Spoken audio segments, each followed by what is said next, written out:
O Pelo do Lobisomem. Terror em Tapiraí, 1997. Tapiraí, 1997. O ar pesava com o cheiro de terra úmida e incenso queimado, enquanto o vento carregava sussurros de algo que não deveria estar ali. A cidade era um lugar esquecido, onde as luzes da rua mal iluminavam as ruas vazias e os uivos distantes ecoavam na noite.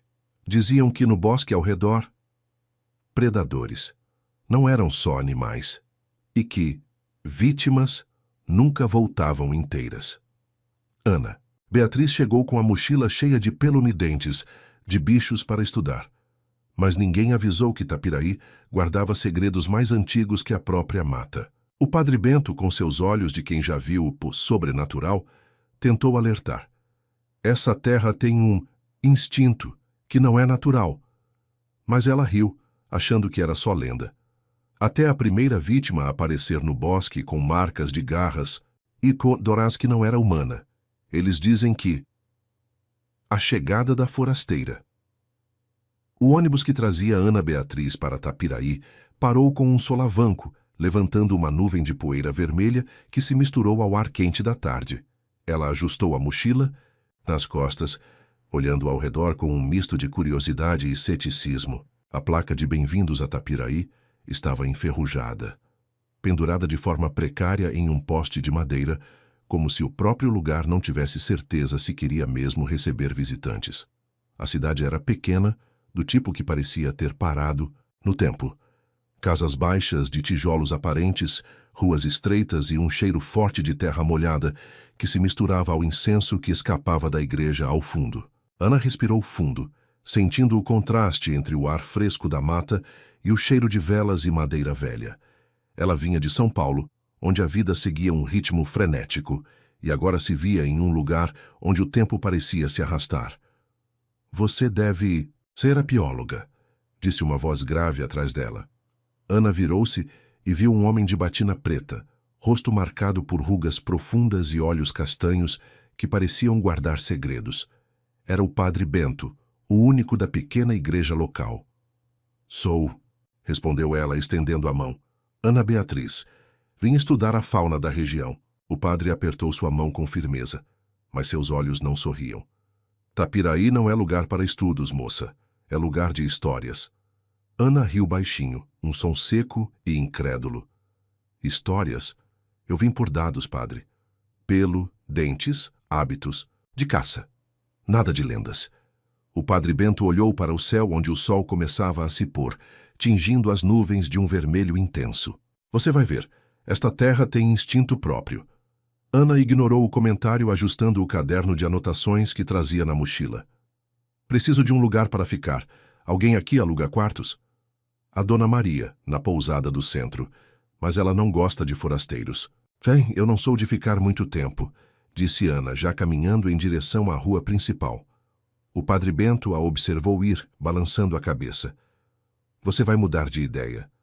A pousada era uma casa antiga, com paredes descascadas e um jardim cheio de plantas que Ana não reconheceu. A dona Maria, uma senhora de cabelos grisalhos e olhar desconfiado, a recebeu com um resmungo. Você é a bióloga? Sou. Não gosto de gente que mexe com coisas que não entende. Ana sorriu, mas não havia humor no gesto. Eu só quero estudar os animais, nada mais. A dona Maria resmungou algo incompreensível e entregou-lhe uma chave enferrujada. Quarto 3. Banheiro no fim do corredor. Não faça barulho à noite. Ana subiu as escadas rangentes, sentindo o peso do olhar da mulher em suas costas. O quarto era simples, com uma cama de ferro e uma janela que dava para a floresta. Ela abriu o caderno e começou a anotar. Tapiraí, 1997. Flora densa, fauna desconhecida, moradores supersticiosos. Do lado de fora, o vento começou a soprar, mais forte, carregando um cheiro de terra úmida e algo mais, algo que Ana não conseguia identificar. Ela fechou o caderno e olhou pela janela. A lua cheia estava alta, iluminando as copas das árvores com uma luz pálida. Foi então que ouviu. Um uivo, longe, mas claro. Um som que fez seus pelos se arrepiarem. Ana franziu a testa. Cachorro! murmurou, tentando se convencer. Mas algo no fundo do seu estômago disse que não era. Ela fechou a janela e trancou a porta, ignorando o frio que subia pela sua espinha. Só um cachorro, repetiu, mas sua voz soou fraca até para ela mesma. Do lado de fora, o vento uivou de volta. A manhã em Itapiraí chegou com um céu carregado, como se o próprio tempo soubesse que algo estava prestes a acontecer. Ana Beatriz acordou cedo, ainda com o eco do uivo da noite anterior ecoando em sua mente. Ela tentou racionalizar. Um cachorro, um lobo solitário, qualquer coisa menos o que o padre Bento insinuara. Mas a dúvida já começava a se instalar, como uma semente plantada em solo fértil. A igreja de Itapiraí era um edifício modesto, com paredes de pedra desgastada e uma torre que mais parecia um dedo apontando para o céu. Quando Ana chegou, já havia um grupo de moradores reunidos na entrada, todos vestidos com roupas simples, alguns com olhares desconfiados na sua direção. Ela ignorou os sussurros e entrou, sentindo o cheiro de incenso e cera queimada. O interior da igreja era escuro, iluminado apenas por velas tremeluzentes. O padre Bento estava no altar, vestido com uma batina preta que parecia engoli-lo. Seus olhos encontraram os de Ana quando ela se sentou no último banco. E ele fez um gesto quase imperceptível com a cabeça, como se já esperasse por ela. Hoje falaremos sobre a dualidade da natureza humana, começou o padre, sua voz ecoando nas paredes de pedra. O homem é criado à imagem de Deus, mas também carrega em si a sombra da besta. A luta entre o bem e o mal não está apenas no mundo, mas dentro de cada um de nós.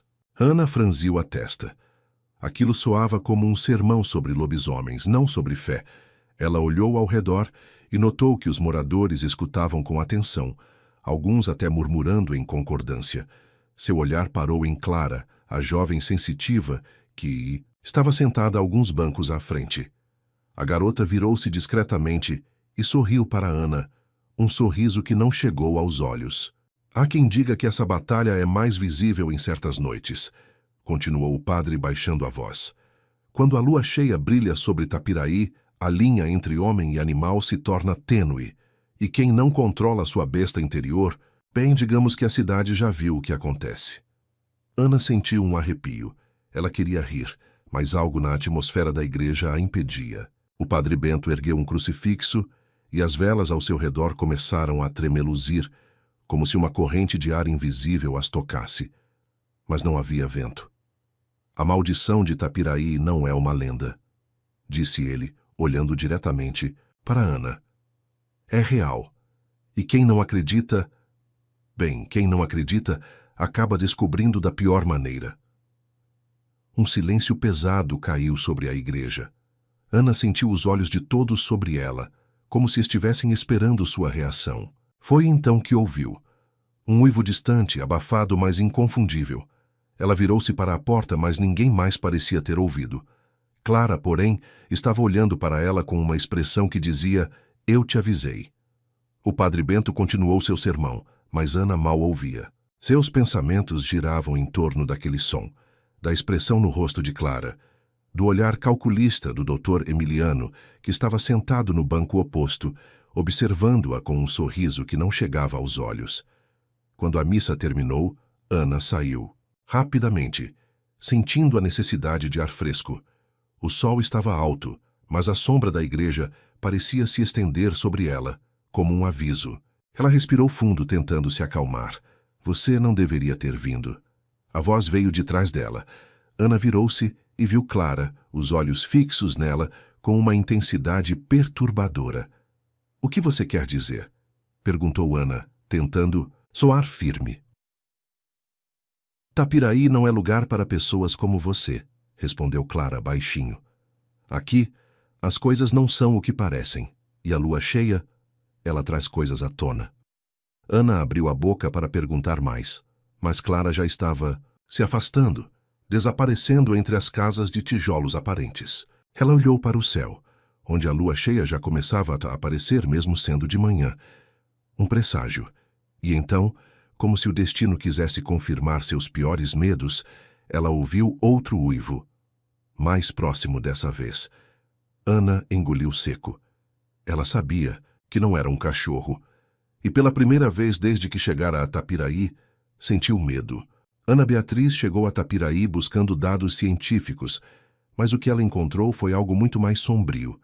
Uivos noturnos, olhares desconfiados e um padre que fala de maldições. Será que ela vai conseguir resistir ao que está por vir? Ou será que o instinto sobrenatural de Tapiraí vai transformá-la em mais uma vítima da noite?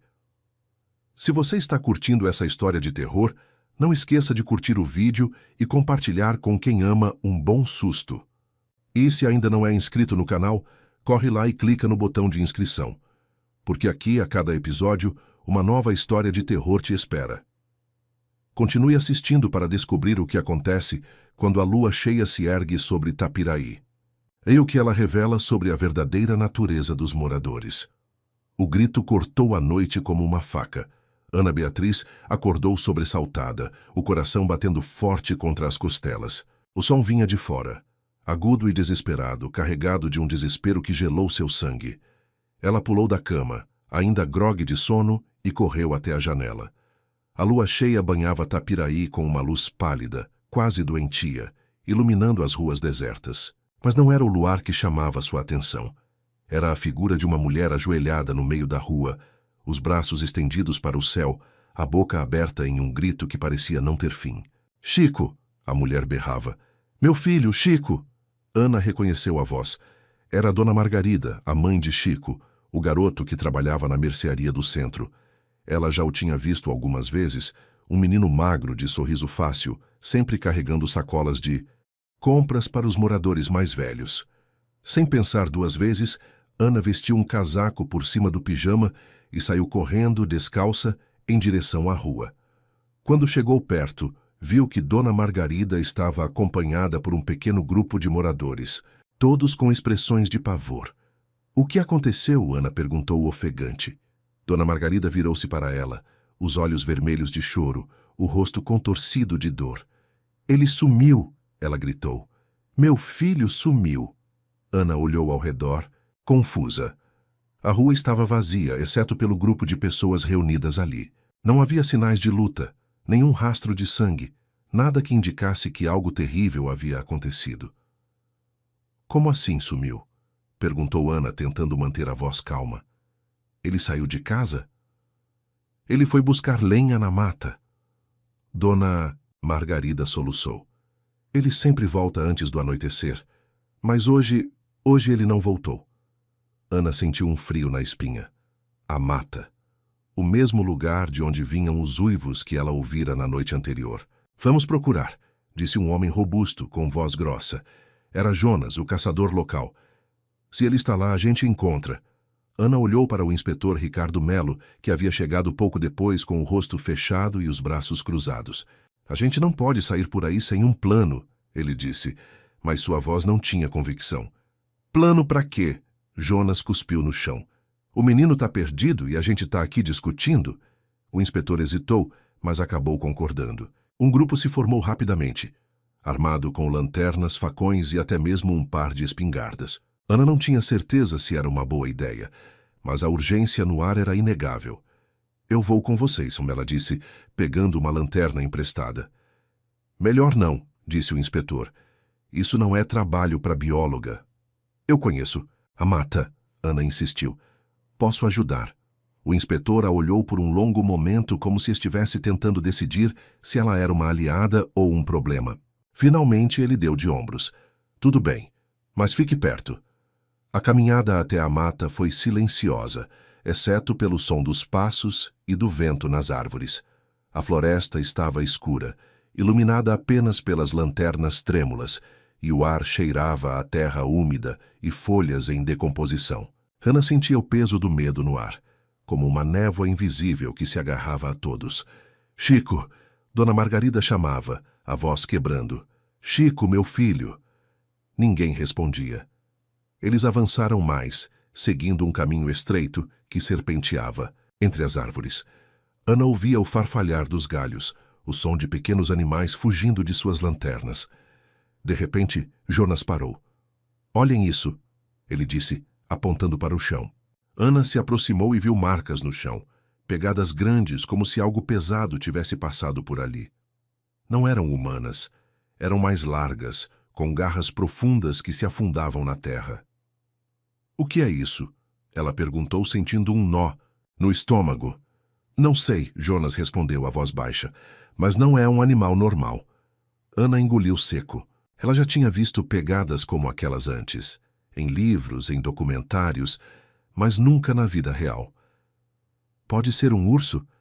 ela sugeriu, tentando soar convincente. Jonas balançou a cabeça. "Urso não tem garras assim. E não tem nenhum. Urso por aqui!" O grupo continuou em silêncio, os olhos fixos no chão, procurando por mais pistas. De repente, Clara, a jovem sensitiva, parou e apontou para um galho quebrado. "Olhem", ela disse, a voz trêmula. Isso não foi um animal. Ana se aproximou e viu um pedaço de tecido preso no galho. Um pedaço de camisa, rasgada, com manchas escuras que pareciam ser sangue. "Chico usava uma camisa azul", Dona Margarida sussurrou, cobrindo a boca com as mãos. Ana sentiu um calafrio. Aquilo não era bom. Nada daquilo. "A gente precisa chamar reforços", disse o inspetor, finalmente parecendo preocupado. "Reforços para quê?" Jonas resmungou. "Para encontrar o menino ou para enfrentar o que pegou ele?" Ninguém respondeu. Eles continuaram procurando, mas não encontraram mais nada. Nenhum rastro, nenhum sinal de luta, nenhum corpo. Apenas o silêncio da mata e o peso do medo. "A gente precisa ir", disse Jonas depois de um tempo. "Se o que pegou o menino ainda está por aqui, a gente não vai querer encontrar." Ana concordou, relutante. Ela não queria desistir, mas sabia que ele estava certo. Eles voltaram para a cidade em silêncio, o grupo dispersando-se lentamente. Ana ficou para trás, observando. O padre Bento, que havia se juntado à busca sem dizer uma palavra. Ele estava parado no meio da rua, olhando para a mata com uma expressão que ela não conseguia decifrar. "Padre", ela chamou, aproximando-se. "O que você acha que aconteceu?" O padre virou-se para ela, os olhos sombrios. "Você já ouviu as histórias, Ana Beatriz?" Ele disse, a voz baixa. "Você sabe o que dizem sobre Tapiraí?" Ana sentiu um arrepio. "Você acha que foi um lobisomem?" O padre não respondeu. Ele apenas olhou para a lua cheia, depois para a mata e balançou a cabeça lentamente. "Às vezes, o medo não é só na nossa cabeça", ele disse. "Às vezes ele é real." Ana olhou para a mata, sentindo um frio que não tinha nada a ver com a noite. Ela não acreditava em lobisomens. Não podia acreditar. Mas então, de algum lugar profundo na floresta, veio um uivo. E ela soube, no fundo do seu ser, que nada seria mais o mesmo. O sol mal havia começado a raiar quando Jonas se ajoelhou, no chão úmido da mata, os dedos calejados percorrendo as marcas deixadas no solo.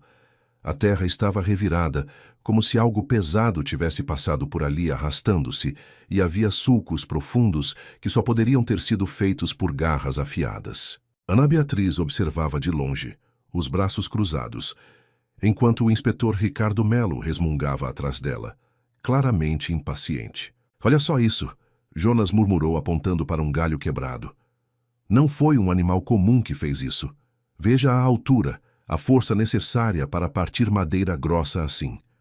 Ana se aproximou, inclinando-se para examinar o galho. Havia marcas de dentes na casca, profundas e irregulares, como se algo tivesse mordido com fúria. Ela franziu a testa. "Pode ter sido um cachorro grande", sugeriu, tentando manter a voz firme. "É um lobo solitário." Jonas soltou uma risada seca, sem humor. "Cachorro não deixa marcas assim. E lobo solitário?" Ele balançou a cabeça. "Aqui em Tapiraí, a gente sabe quando é coisa de lobisomem." "Ah, pelo amor de Deus", Melo resmungou, passando a mão pelo rosto. "Já agora a gente está caçando monstros. Você acha que é só um bicho qualquer que arrancou o menino daqui?" Jonas respondeu sem tirar os olhos do chão. "Olha ali." Ele apontou para um pedaço de tecido preso em um arbusto. Ana reconheceu. A camisa azul de Chico, agora rasgada e manchada de sangue seco. Seu estômago revirou. "Isso não prova nada", Melo insistiu, mas sua voz tremia um pouco. Prova o suficiente para mim, Jonas disse, levantando-se. E para você, bióloga, que vem de fora achando que sabe tudo. Ana abriu a boca para responder, mas Jonas já estava se afastando, os olhos fixos no chão, seguindo um rastro que só ele parecia enxergar. Onde você vai? Ela chamou. Seguir a pista, ele respondeu, sem olhar para trás. Se vocês não querem acreditar, problema de vocês. Eu vou caçar essa criatura. Jonas, espere. Ana correu atrás dele, ignorando o olhar de desdém de Melo. Você não pode ir sozinho. Posso e vou, Jonas respondeu, parando por um instante para olhar para ela. Você acha que eu não conheço essa mata? Que eu não sei o que procurar? Ana hesitou. Havia algo na voz dele, uma convicção que ela não conseguia ignorar. Ela olhou para Melo, que apenas deu de ombros. Tudo bem, ela disse finalmente. Eu vou com você. Jonas a olhou de cima a baixo, como se avaliasse se ela era capaz de acompanhá-lo. Você não está pronta para isso, ele disse. Eu já andei por florestas antes, Ana insistiu. E eu não vou ficar aqui esperando enquanto você se arrisca sozinho. Jonas suspirou, mas não discutiu. Ele apenas balançou a cabeça e continuou andando, mais devagar dessa vez, para que ela pudesse acompanhar. Fique perto, ele disse, e não faça barulho. Ana assentiu, sentindo o coração bater mais rápido. A mata estava silenciosa, exceto pelo som dos seus passos e do vento nas folhas. O ar cheirava a terra úmida e algo mais, algo metálico, que ela não conseguia identificar. O que você está procurando? Ela perguntou baixinho. Sinais, Jonas respondeu. Pegadas, marcas de garras, qualquer coisa que me diga para onde ele foi. E se ele ainda estiver por aqui? Jonas parou, olhando para ela com uma expressão séria. Então a gente vai descobrir, ele disse. E você vai ver que não é só um cachorro. Ana engoliu seco. Ela não queria acreditar nele, mas algo no fundo do seu estômago dizia que ele estava certo. E então, como se o destino quisesse confirmar seus piores medos, um uivo ecoou na distância, mais próximo dessa vez. Jonas não disse nada. Ele apenas continuou andando, os olhos fixos no chão, enquanto Ana tentava ignorar o frio que subia pela sua espinha. A mata estava cheia de segredos, e ela sabia que, se continuassem, poderiam não gostar do que encontrariam. Mas agora não havia mais volta. A noite em Tapiraí estava mais escura do que o habitual. A lua cheia, alta no céu, parecia maior e mais pálida, como um olho vigilante que tudo via. Ana Beatriz caminhava pelas ruas desertas, os passos ecoando, no silêncio quebrado apenas pelo farfalhar das folhas secas. O desaparecimento de Chico ainda pesava em seu peito, e as palavras do padre Bento ecoavam em sua mente. Ela precisava de respostas. A igreja estava fechada, mas uma luz fraca escapava por entre as frestas das janelas. Ana hesitou por um instante antes de empurrar a pesada porta de madeira. O cheiro de incenso e cera queimada invadiu suas narinas, misturado ao aroma de madeira antiga. O interior estava mergulhado em penumbra, iluminado apenas pelas velas tremeluzentes que projetavam sombras dançantes nas paredes. Padre Bento? Chamou. Hannah, sua voz ecoando no espaço vazio. Um farfalhar veio do altar e o padre emergiu das sombras, seu rosto marcado pela exaustão. Ele carregava um crucifixo de madeira, os dedos apertando-o com força. Ana Beatriz, disse ele, a voz rouca, você não deveria estar aqui. Preciso falar com você, respondeu ela, aproximando-se. Sobre o que está acontecendo. Sobre Chico. O padre suspirou, os ombros curvados sob o peso de algo invisível. Ele olhou para a lua cheia através da janela como se buscasse forças. Você não vai gostar do que vou dizer, murmurou ele finalmente. Eu já não gosto do que está acontecendo. Ana retrucou, tentando manter a voz firme.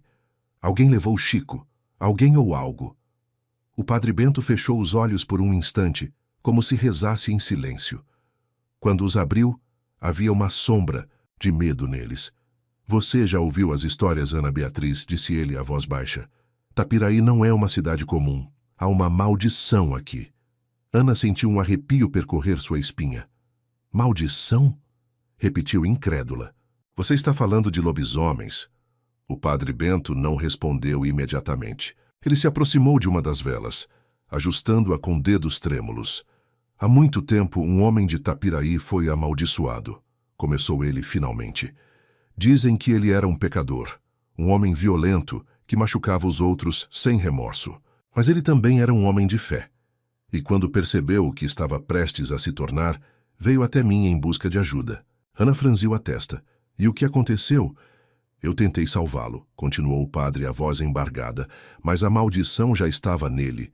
Na noite da lua cheia, ele se transformou, e desde então, a cada lua cheia, alguém de Tapiraí é amaldiçoado.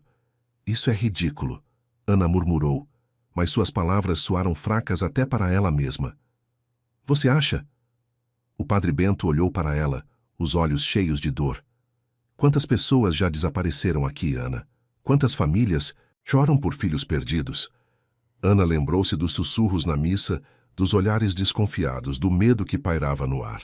E o que você faz? Perguntou ela, tentando manter a voz firme. Você só reza e espera? O que mais posso fazer? O padre Bento ergueu as mãos, como se implorasse por compreensão. A maldição é mais forte do que eu. Ela está enraizada nesta terra, nesta gente. E o Dr. Vargas? Ana perguntou, lembrando-se do nome que o padre havia mencionado antes. O que ele tem a ver com isso?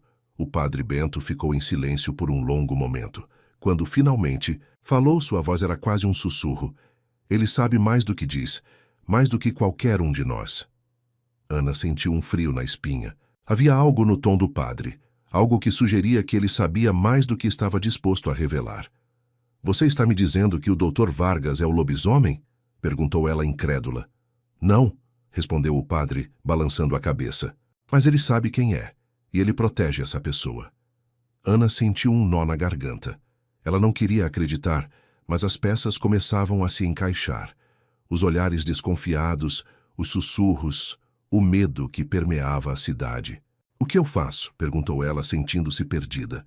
Vá embora, Ana Beatriz, respondeu o padre, a voz firme. Deixe Tapiraí para trás. Esta não é uma batalha que você pode vencer. Ana olhou para a lua cheia através da janela, sentindo um peso no peito. Ela não sabia se acreditava em maldições ou lobisomens, mas sabia que algo estava errado em Tapiraí, e ela não podia simplesmente ir embora.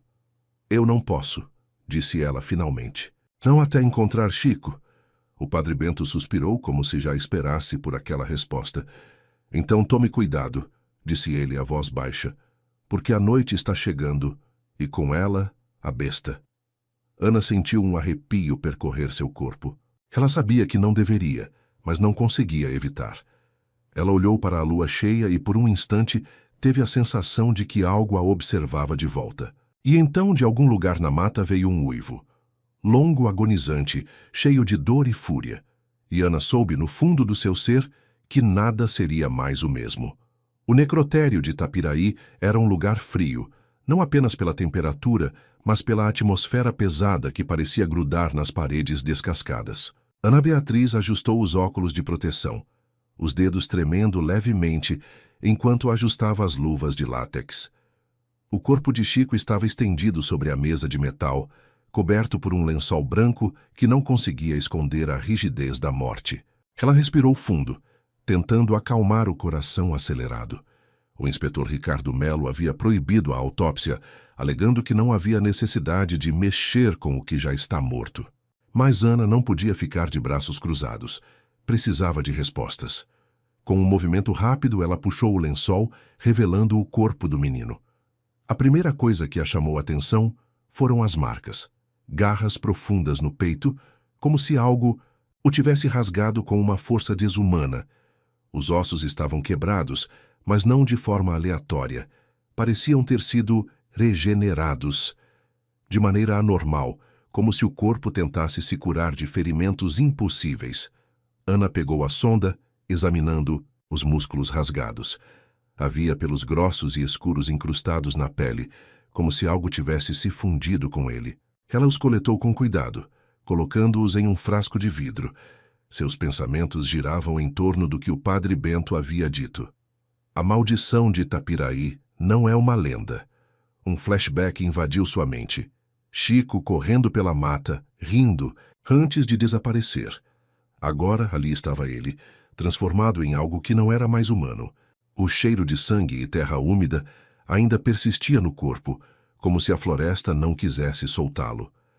Ela pegou uma amostra de sangue, observando-o sob a luz fraca do necrotério. Havia algo errado. O líquido estava mais espesso, quase negro, como se algo sobrenatural corresse nas veias do menino. Ana sentiu um arrepio.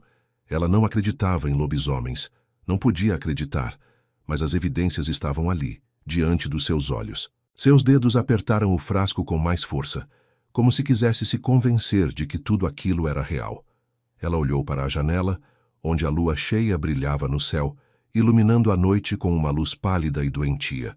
Sabia que não deveria estar ali. Sabia que deveria sair, esquecer o que viu e voltar para São Paulo, mas algo dentro dela a impedia. Ana pegou o caderno de anotações e começou a escrever, registrando cada detalhe, cada descoberta perturbadora. Se aquilo era real, ela precisava provar. Se era uma maldição, ela precisava entender. E então, no silêncio do necrotério, ela ouviu um uivo distante, vindo da floresta, mais próximo dessa vez. Ana engoliu seco, sentindo o medo subir pela garganta. Ela sabia que não era um cachorro. Ela sabia que era algo mais. E pela primeira vez, ela não tinha certeza se queria descobrir o que era. A delegacia de Tapiraí cheirava a café requentado e papel velho. Ana Beatriz empurrou a porta de vidro com força, fazendo o sino acima dela tilintar de forma irritante. O inspetor Ricardo Melo estava sentado atrás de uma mesa de madeira lascada, os pés apoiados em cima de uma pilha de pastas, os olhos fixos em um jornal amarelado. Ele nem levantou o olhar quando ela entrou. Inspetor, disse Ana, tentando manter a voz firme. Preciso falar com você. Melo finalmente ergueu os olhos como se ela fosse uma mosca incomodando seu café da manhã. Ah, a bióloga, respondeu com um sorriso que não chegava aos olhos. O que você quer agora? Ana respirou fundo, tentando controlar a frustração. Ela colocou o frasco com os pelos escuros e a amostra de sangue sobre a mesa, empurrando-o na direção dele. Encontrei isso na autópsia de Chico. Não é normal. Melo nem olhou para o frasco. Autópsia? Ele riu, um som seco e sem humor. Você não tinha autorização para isso.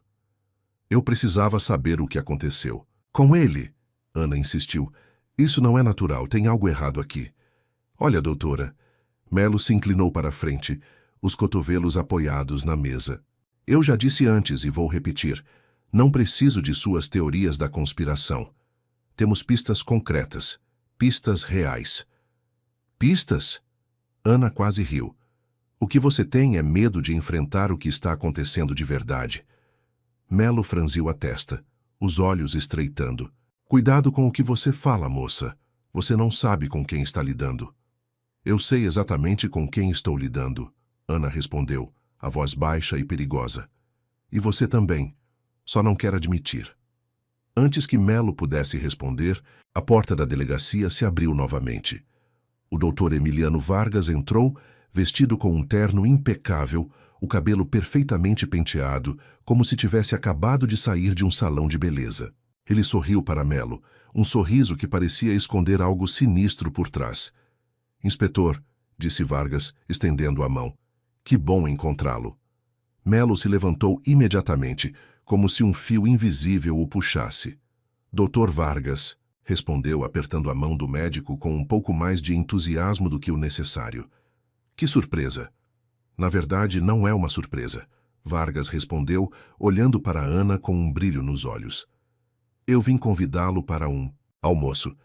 Precisamos conversar sobre assuntos importantes. Melo hesitou por um segundo, olhando para Ana antes de voltar a atenção para Vargas. Agora. Agora. Vargas confirmou, com um tom que não deixava espaço para discussão. Melo olhou para Ana como se pedisse desculpas, mas ela sabia que não havia sinceridade naquele olhar. Vou ter que adiar nossa conversa, doutora, disse ele já pegando o chapéu e o casaco. Negócios importantes. Claro, Ana respondeu, a voz gelada. Negócios importantes. Ela observou enquanto Melo e Vargas saíam juntos, o médico colocando uma mão nas costas do inspetor como se fossem velhos amigos. Quando a porta se fechou atrás deles, Ana sentiu um nó no estômago. Ela sabia que não podia confiar em nenhum dos dois, mas ela não ia desistir. Ana pegou o frasco com as amostras e saiu da delegacia, o sol da tarde batendo em seu rosto. Ela não sabia o que fazer a seguir, mas sabia que não podia ficar parada. Alguém em Itapiraí estava mentindo, e ela ia descobrir quem. Do lado de fora, a lua cheia já começava a aparecer no céu, pálida e ameaçadora. Ana olhou para ela, sentindo um arrepio percorrer sua espinha. Ela sabia que a noite estava chegando, e com ela, a besta.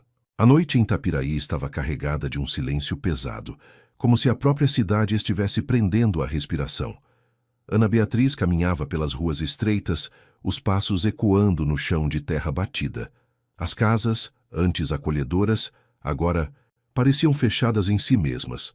Janelas trancadas, portas barradas. O ar cheirava a medo. Um cheiro ácido, como suor misturado a incenso queimado.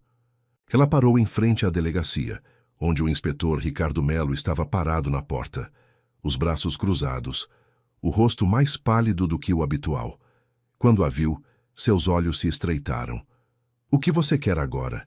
Ele perguntou, a voz mais áspera do que o normal. — Preciso falar com você, Ana respondeu, tentando manter a calma. — Sobre o que está acontecendo? Melo soltou uma risada seca. — O que está acontecendo? Ele apontou para a rua vazia. — Nada, absolutamente nada. Ana olhou ao redor. As poucas pessoas que ainda ousavam sair estavam aglomeradas em pequenos grupos, sussurrando entre si, olhares furtivos em todas as direções. — Você não pode ignorar isso, ela insistiu. Alguém está matando pessoas. E... Você acha que eu não sei? Melo se aproximou, a voz baixa, quase um rosnado. Mas o que você quer que eu faça? Prender a lua cheia? Ana sentiu um calafrio. Ele estava evitando o assunto. Não é só a lua cheia, ela disse. Tem algo mais. Algo que está matando pessoas. Melo balançou a cabeça, como se estivesse cansado demais para discutir. Olha, moça, eu já tenho problemas suficientes. Se você quer brincar de detetive, vá em frente. Mas não me arraste para isso. Ele virou as costas e entrou na delegacia, batendo a porta com força. Ana ficou ali parada, sentindo o peso do olhar dos moradores sobre ela. Eles a observavam como se ela fosse a culpada por tudo. Ela decidiu ir até a igreja. Talvez o padre Bento pudesse ajudar. A igreja estava lotada, pessoas ajoelhadas, murmurando, orações, algumas chorando baixinho. O padre Bento estava no altar, a voz firme, mas havia um tremor em suas mãos quando ele ergueu o crucifixo. A maldição de Itapiraí não é uma lenda, ele disse, a voz ecoando nas paredes de pedra. Foi real. E quem não acredita? Bem, quem não acredita acaba descobrindo da pior maneira. Ana sentiu um arrepio. As palavras do padre soavam como um aviso.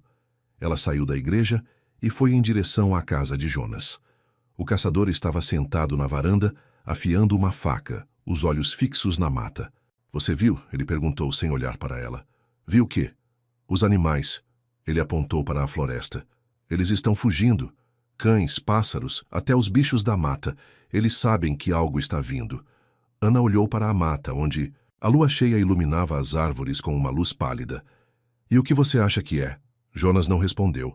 Ele apenas continuou afiando a faca, o som metálico ecoando no silêncio. Ana decidiu ir até a casa de Clara. A jovem sensitiva estava sentada no chão, os olhos fechados, as mãos tremendo. — Clara! Ana chamou baixinho. Clara abriu os olhos e Ana viu que estavam cheios de lágrimas. — Você não deveria estar aqui, Clara disse, a voz trêmula. — Não é seguro. — O que está acontecendo? Ana perguntou. Clara balançou a cabeça como se não quisesse responder. Mas então, como se algo a obrigasse, ela falou. — Ele está vindo. E ele está com fome. Ana sentiu um frio na espinha. — Quem? O lobisomem, Clara sussurrou. Ele está em todos nós. Ana olhou para a lua cheia, sentindo um peso no peito. Ela sabia que não deveria acreditar, mas o medo estava se espalhando e ela não sabia mais em quem confiar. De repente, um uivo cortou a noite, mais próximo dessa vez. E então, como se o destino quisesse confirmar seus piores medos, um grito ecoou na distância. Ana virou-se para a mata, onde a lua cheia iluminava as árvores com uma luz pálida e doentia. E ela soube no fundo do seu ser que nada seria mais o mesmo. O uivo distante de um lobo se sobrepôs ao som da sirene da polícia, culminando em um silêncio tenso. A igreja de Tapiraí estava em silêncio quando Ana Beatriz empurrou a pesada porta de madeira. O cheiro de incenso e cera queimada ainda persistia no ar, mas algo estava diferente. O padre Bento estava ajoelhado diante do altar, as mãos trêmulas, segurando um crucifixo de madeira. Ele levantou os olhos quando ela entrou e Ana viu o medo estampado em seu rosto. "Você não deveria estar aqui", sussurrou o padre, a voz rouca. "Eu preciso de respostas", respondeu Ana, aproximando-se. "O que está acontecendo com essa cidade?" Antes que o padre pudesse responder, a porta se abriu com um estrondo. O inspetor Ricardo Melo entrou, seguido por 2 policiais uniformizados, os rostos fechados e as mãos nas armas. Seu olhar foi direto para Ana, frio e calculista. "Ana Beatriz", disse ele, a voz arrastada, "você está perturbando a ordem pública." "Ordem pública?" Ana riu, mas não havia humor no som. "Você está falando de proteger um assassino?" Melo avançou, parando a poucos centímetros dela. "Cuidado com o que você fala, moça. Você não sabe com quem está lidando." "Eu sei exatamente com quem estou lidando." Ana respondeu sem recuar. "E você também, só não quer admitir." O padre Bento se levantou, colocando-se entre eles. "Inspetor, por favor, isso não é o caminho." Melo empurrou o padre com força, fazendo-o tropeçar. "Fique fora disso, padre. Isso não é da sua conta." Ana sentiu a raiva subir. "Você está do lado dele?" perguntou, olhando para o padre. "Eu não estou do lado de ninguém", respondeu o padre, a voz firme. "Mas você não entende o que está acontecendo." "Eu entendo mais do que você imagina", Ana retrucou. Foi então que a porta se abriu novamente. O doutor Emiliano Vargas entrou, vestido com um terno impecável, um sorriso falso nos lábios. Seus olhos, porém, estavam fixos em Ana, e havia algo neles que a fez recuar. "Inspetor", disse Vargas, a voz suave. "Que bom encontrá-lo aqui." Melo relaxou visivelmente. "Doutor Vargas, o que o traz à igreja?" "Eu vim buscar você", respondeu Vargas, sem tirar os olhos de Ana. "Temos assuntos importantes para resolver." Ana sentiu um calafrio. Havia algo errado. Algo que ela não conseguia identificar, mas que a deixava com os nervos à flor da pele.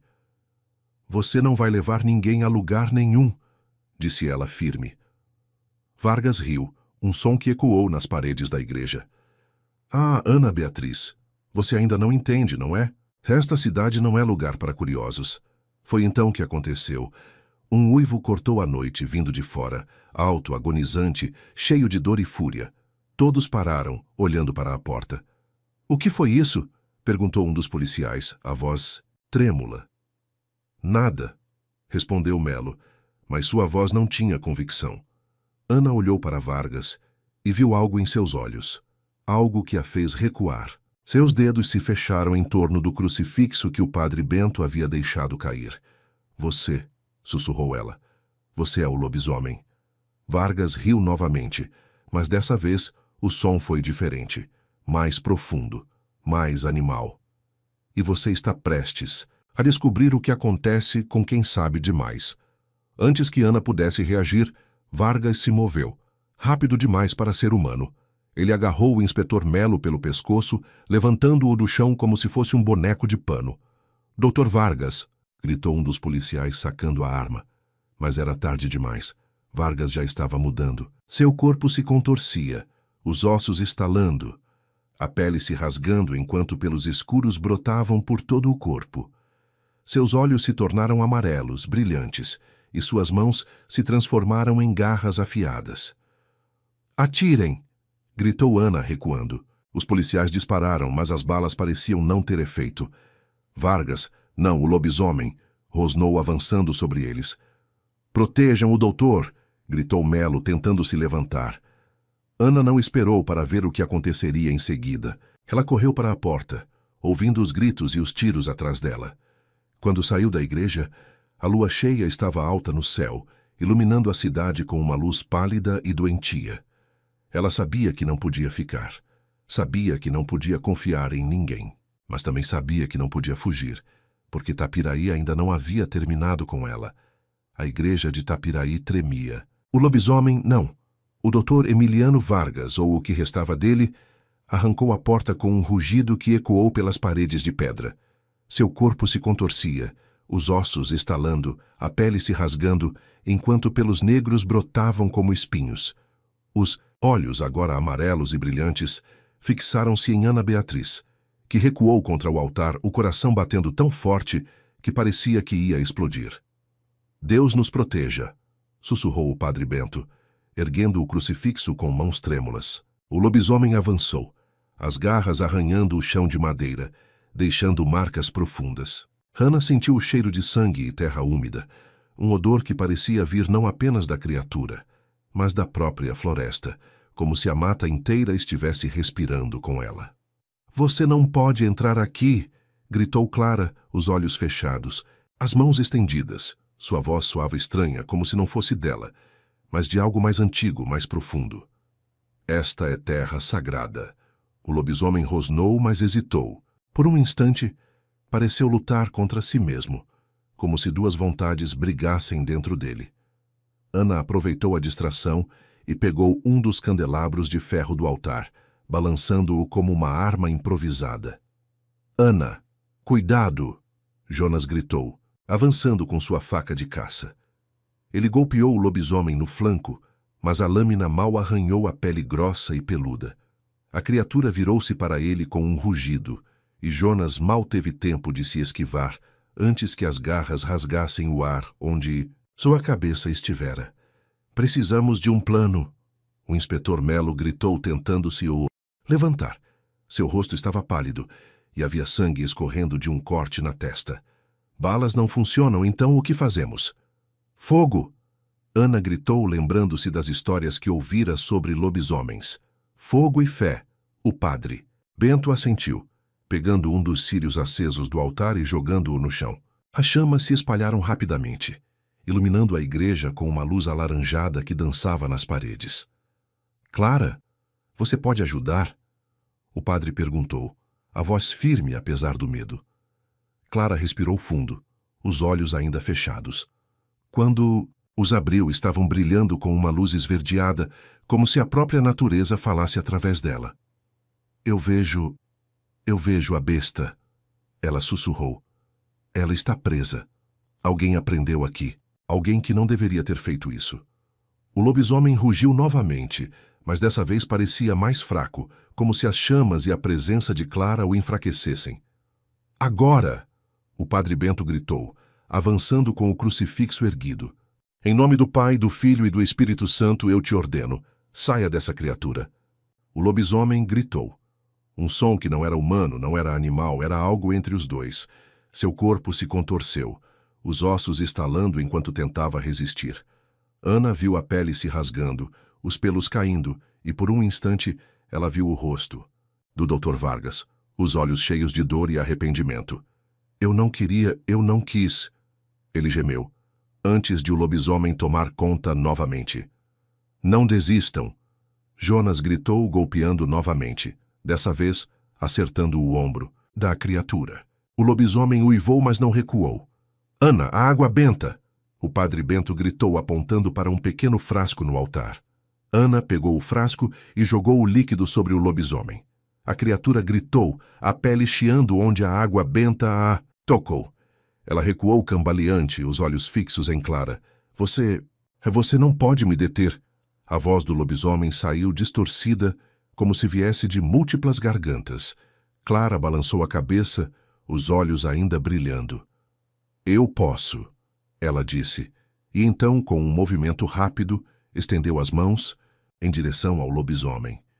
Um vento forte invadiu a igreja, apagando as velas e fazendo as janelas tremerem. O lobisomem rugiu, mas não conseguiu se mover. Parecia preso, como se algo invisível o segurasse. "Agora!" o padre Bento gritou, avançando com o crucifixo. Em nome de Deus, eu te exorcizo! O lobisomem gritou, um som que parecia vir das profundezas da terra.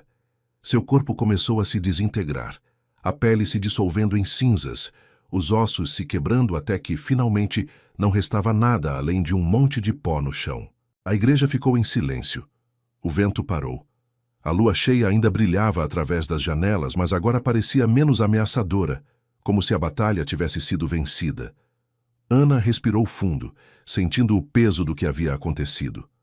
Clara desabou no chão, exausta, e Jonas correu para ajudá-la. O inspetor Melo, ainda pálido, olhou para o padre Bento. O que foi isso? Ele perguntou, a voz trêmula. O padre Bento olhou para o monte de cinzas, depois para a lua. A maldição de Tapiraí, ele disse, a voz baixa. Finalmente acabou. Mas Ana sabia que não era bem assim. Algo ainda pairava no ar, algo que não havia sido resolvido. Ela olhou para a lua e, por um instante, teve a sensação de que algo a observava de volta. E então, de algum lugar na floresta veio um uivo. Mais próximo dessa vez. E Ana soube que a noite ainda não havia terminado. Ana Beatriz está sentada na varanda da pousada, olhando para a mata. O sol está se pondo, tingindo o céu de vermelho sangue. Ela segura um frasco com amostras de pelo, mas seus dedos tremem. O padre Bento aparece na porta segurando um jornal amarelado com a data do próximo eclipse lunar. Ana Beatriz. Rindo, nervosa. Pronto, padre. Peguei o que vim buscar. Agora só falta provar que não é lenda. Ela abre o frasco. Dentro, um pelo negro e grosso brilha sob a luz do entardecer. De repente, um uivo distante ecoa pela floresta. Ana congela. O padre Bento olha para o jornal. Depois para ela com um sorriso estranho. Padre Bento se acalma. Você acha que é só um animal, não é? Mas Tapiraí não é lugar para biólogos. É lugar de quem sabe. Ana ri, tentando disfarçar o medo. Ana Beatriz. Ah, tá? E o que você sabe, padre? Que tem lobos por aqui. O padre se inclina, sussurrando. Padre Bento. Não são lobos, menina. São nós. Ana olha para a mata. Entre as árvores algo se move. Algo grande. Algo que não é humano. Ela engole seco, mas força um sorriso. Ana Beatriz. Tentando soar descontraída. Bom, se for assim, melhor eu ir antes que escureça. Ela se levanta, mas ao se virar, vê sua própria sombra na parede, só que a sombra não se mexe como ela. A sombra levanta os braços e os dedos terminam em garras. E aí, pessoal, chegamos ao fim. De mais um conto arrepiante.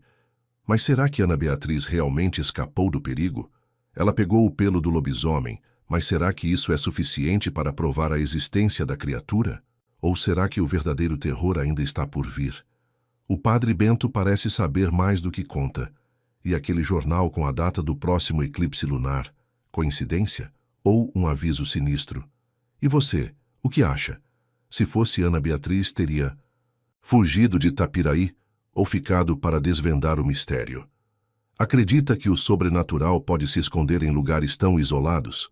Deixe nos comentários suas teorias, o que mais te assustou nessa história e se acha que o lobisomem ainda ronda a mata. Se curtiu esse conto de terror, não esqueça de curtir o vídeo e se inscrever no canal para mais histórias sobrenaturais. E se ainda não viu, tem outros contos assustadores aqui no canal. Dá uma olhada. Até a próxima e cuidado com a lua cheia.